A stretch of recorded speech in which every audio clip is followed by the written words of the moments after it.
بسم اللہ الرحمن الرحیم۔ صحیح بخاری حدیث نمبر 38۔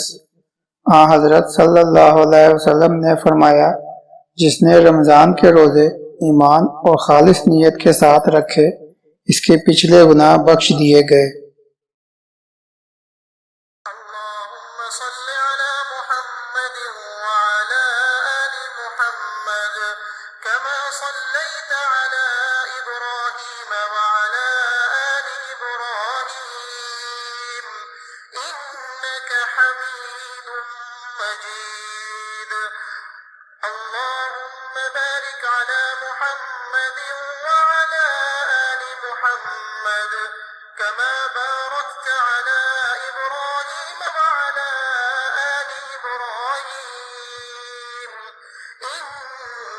حميد مجيد